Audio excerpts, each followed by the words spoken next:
On continue de zoomer un petit peu sur ces annonces. Donc 43,8 milliards d'euros d'économies in fine prévues pour l'an prochain. On lisait 21 milliards sur le train de vie de l'État. L'année blanche, ça se confirme, elle aura bien lieu l'an prochain. Elle devrait permettre d'économiser 7 milliards d'euros. C'est le chiffrage qu'a fait François Bayrou. Écoutez-le à ce sujet d'ailleurs. C'est un effort très important, temporaire, demandé à tous, mais qui n'aura de sens que s'il est juste et si chacun contribue à hauteur de ses moyens. Donc l'ensemble des prestations sociales seront maintenues en 2026 à leur niveau de 2025 et il n'y aura pas d'exception. Les Français concernés, c'est-à-dire un grand nombre d'entre nous, seront aidés dans cet effort par la presque disparition de l'inflation, ce qui veut dire que les retraites, dans leur montant, ne baisseront pas et qu'elles seront l'année prochaine maintenues au même montant que cette année. Cela concernera aussi la masse salariale publique. Voilà, l'année blanche donc est confirmée pour 2026. C'est pas la première fois qu'on fait l'année blanche. On a déjà connu ça par le passé, Véronique Jérôme. Hein, ça, oui, mais en fait, on a connu ça régulièrement. Les gouvernements choisissent de ne pas choisir. Il y avait ce livre en 2017, ça tiendra bien jusqu'en 2017, oui. Qu'on a attribué à François Hollande, cette phrase. On voit que...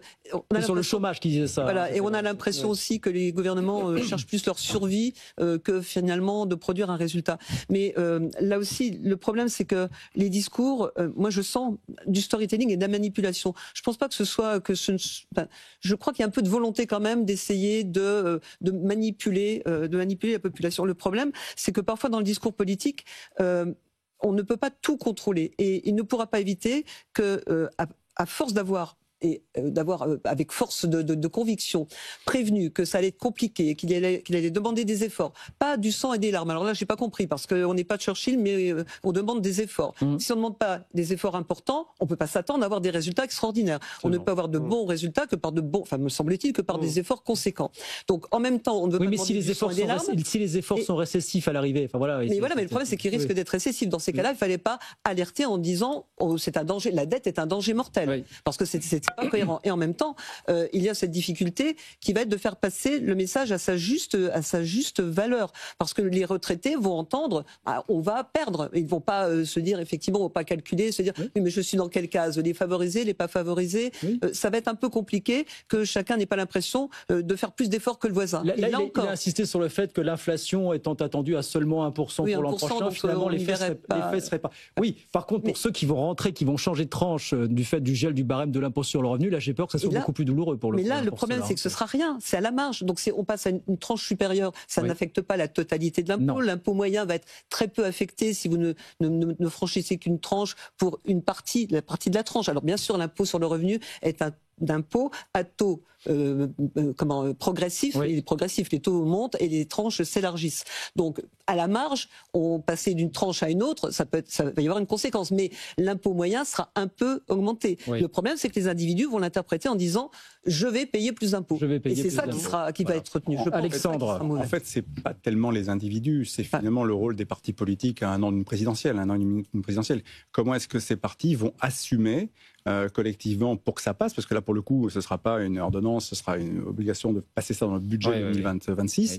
Comment est-ce que les partis vont assumer en responsabilité, pour reprendre une expression chère au pouvoir actuel en place, de dire ok, l'année prochaine une partie, certes négligeable de la population, va payer un peu plus d'impôts, et puis l'année blanche aura d'autres types de conséquences. Alors, il faut juste l'assumer. Si on est capable de l'assumer, d'expliquer aux Français que c'est comme ça, je pense qu'une bonne partie de nos compatriotes sont capables de le penser, parce que l'impulsion du message politique à destination de nos compatriotes est très important. Si tout le monde se met à râler sur les 2 jours fériés, si tout le monde se met à râler, à faire des débats polémiques sur l'année blanche, etc., on va passer son temps de polémique en polémique, chacun va s'enfermer dans une posture, comme on le voit à chaque fois. Une fois que vous êtes dans une posture, vous ne pouvez pas revenir en arrière. Regardez ce qui s'est passé avec le Parti Socialiste et les Insoumis, quand ils se sont compromis ensemble, si je puis dire, dans cette espèce de coalition programmatique après les élections européennes il y a 1 an, ils n'ont pas pu en sortir, ils se sont englués dans cette espèce de truc infernal. Là, ça va être la même chose, chacun va afficher quelque chose et on va rester sur ces logiques-là. Donc je crains que ce soit effectivement difficile, même si en responsabilité, en effet, c'est c'est une voie qui est une voie économique responsable. Et ça, pour le coup, je reviens à mon démarrage de l'émission, c'est ce qui est facile. C'est ce qui est facile. C'est la belle affaire à 7 milliards d'euros quand même, l'année blanche, hein. Enfin, évaluée comme telle par François Bayrou, avec, dit-il, l'inflation qui est en train de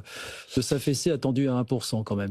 Ouais, puis surtout là aussi où il y a une incohérence. Encore une fois, la critique facile, l'art est difficile, mais comme il a posé cette exigence de vérité, on est en droit de lui retourner, d'exiger de lui qu'il soit vrai.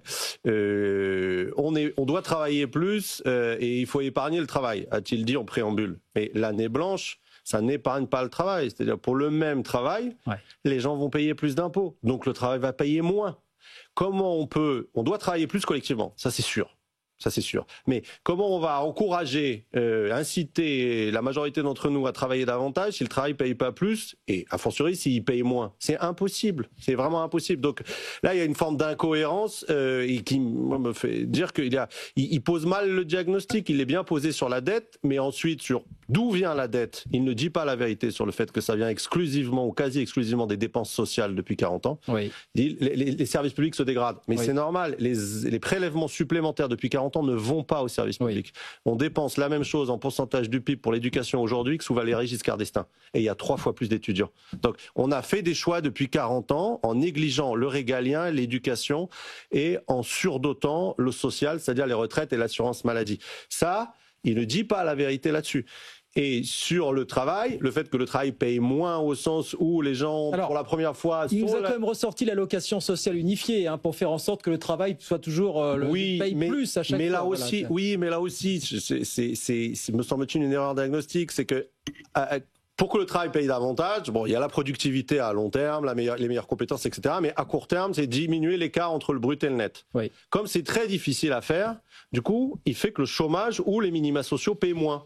Mais les minima sociaux payent moins ou le chômage paye moins avec la réforme de l'assurance chômage, ça ne fait pas que le travail paye plus. Ça ne fait pas que les 28 millions de gens qui bossent vivent mieux grâce à leur travail. Ça fait que les chômeurs et les gens au RSA vivent moins bien du chômage et du RSA. Mais ça on peut dire, ça creuse l'écart. Mais ça change, ça relance pas la dynamique de production. Bon. Alexandre ? Non, mais je suis d'accord. Il a utilisé effectivement cette formule essentielle, qui est dire le taux d'emploi. Il faut améliorer le taux d'emploi. Mais le taux d'emploi en France, alors qui est au plus haut, jamais mesuré. 50 ans. Oui, mais à 10 points en dessous de celui de l'Allemagne, je crois. Grosso modo. On a 8 points, 75%, mais on peut effectivement faire clairement mieux. Il y a des pays qui sont moins bons que nous sur la zone euro, c'est clair, mais on peut en effet on a des concurrents qui sont meilleurs. Mais là aussi, on ne peut pas décréter le retour du taux d'emploi ou l'amélioration du taux d'emploi comme ça. Il faut une politique qui soit cohérente. Moi, je suis franchement déçu sur le contenu programmatique pour tout ce qui effectivement consiste à permettre à l'économie de repartir. Alors, il a annoncé à un moment donné un fonds de capital risque d'environ 900 millions d'euros.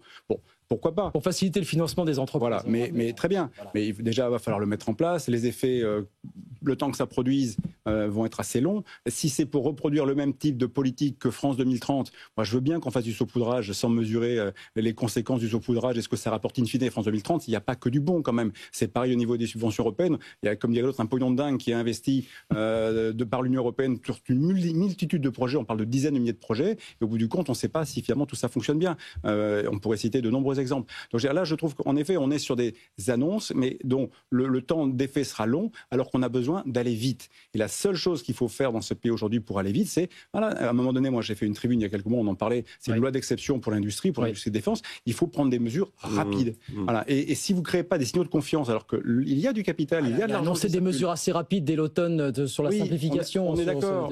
On est d'accord. On verra. Il faut donner la chance au produit. Comme on dit. Voilà. Mais j'émets de vives réserves parce que même s'il veut les passer par ordonnance, une fois qu'il va rentrer dans la boîte de Pandore des textes et de leur implication, il risque de se retrouver à des difficultés. Il ne sera pas le premier. Hein. Voilà François Bayrou donc qui vient de présenter pendant 1h15 ce discours, ce moment de vérité qui n'en est pas vraiment un à vous entendre ce soir.